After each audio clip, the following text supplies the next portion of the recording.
guys, today we are gonna be reacting to some horror movies. This is called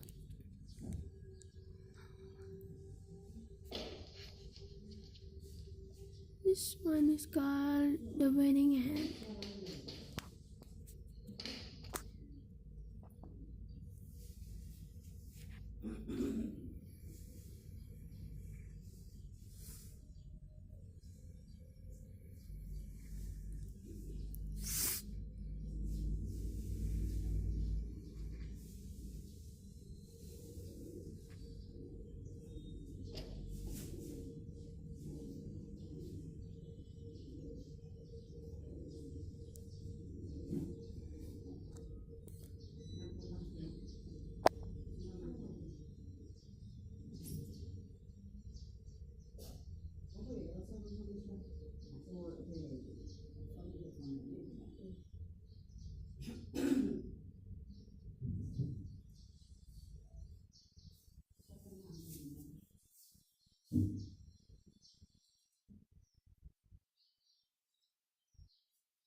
होइन के म यसमा हेर होइन मम्मीको चार्ज गरिसकेँ मैले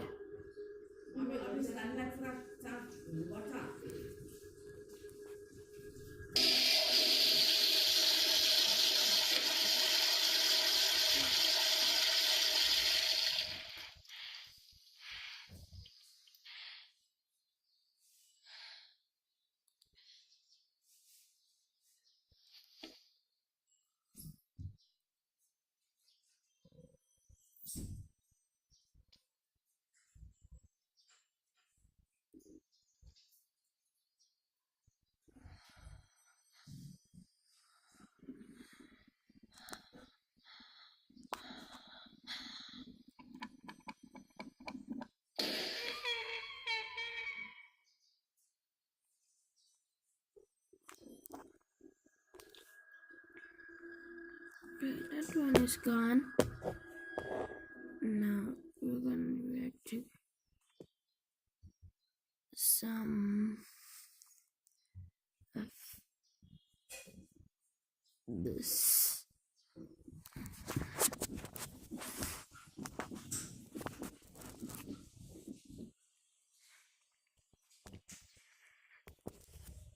This one is called... I was out doing a delivery one late night. It was probably the longest drive I had ever taken for a pizza delivery. From the pizza place I worked at, it was a 20-minute drive, which isn't too crazy out where I live. Plus, they ordered 4 large pies, so I figured it was a party and I would get a much bigger tip. Navigating the dirt roads at night was always annoying, though. I pulled up to the given address. It was some old, sketchy-looking building, literally in the middle of a forest clearing. There were no cars parked anywhere, or any lights on. I put my car in park and called my boss. I asked him to reread the address at least 3 times to make sure I typed it in right, but that checked out. I could tell he was in a really bitchy mood, and he told me to at least knock on the door and check it out. He would normally get mad if we took back 1 pie, but I was afraid of what he would do if I brought back 4. I was insanely unnerved, but got out anyway and forced myself to the front door of the building. There was no doorbell, so I just knocked really hard. I heard nothing and didn't really expect to hear anything. I was extremely disappointed, not because nobody answered the door, but because I was realizing that it was all a waste of time and gas. I knocked one more time out of desperation. hear some kind of rustling noises from inside of the building.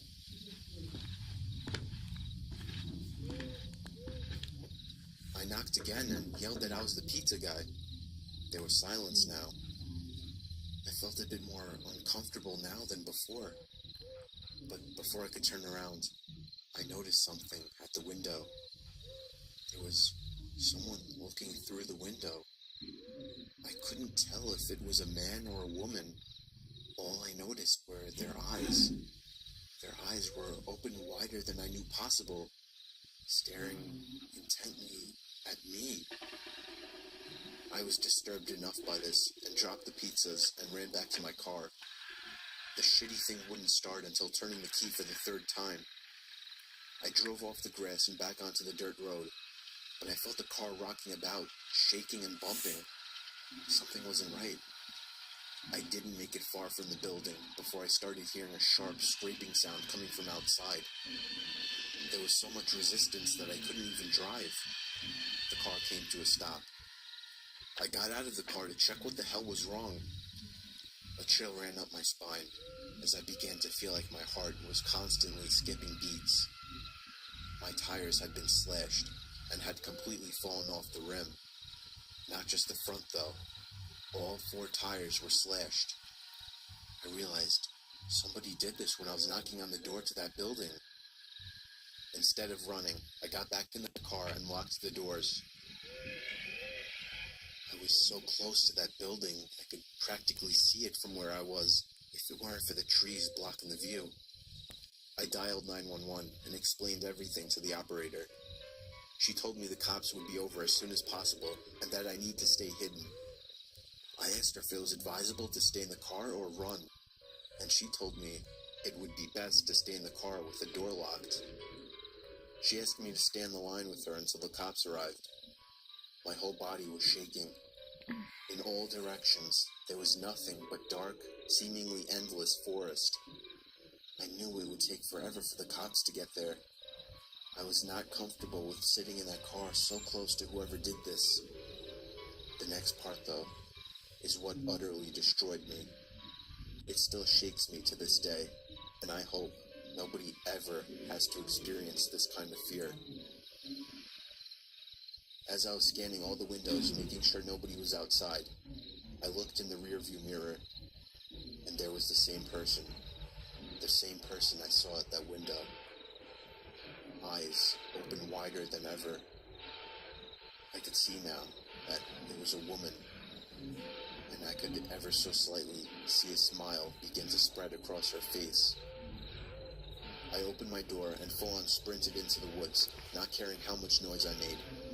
I ran until I was out of breath, which didn't take long, and I hid behind a giant log on the ground. I tried to cover my loud breathing with my hand, as I waited and waited for what felt like hours, until I finally heard sirens in the distance. I gathered up all the stamina I had left to run all the way back in the direction of the dirt road. Eventually, the glowing red and blue lights came into view, and I had never felt better in my life.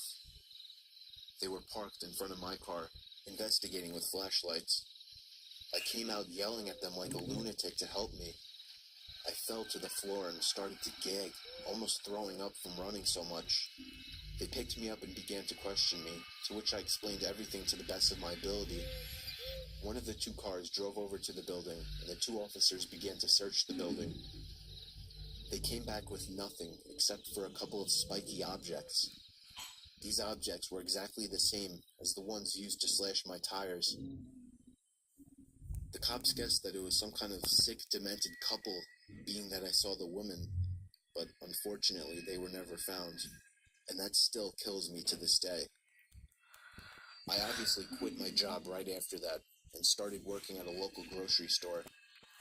I know that I'll never forget seeing that woman at the back of my car.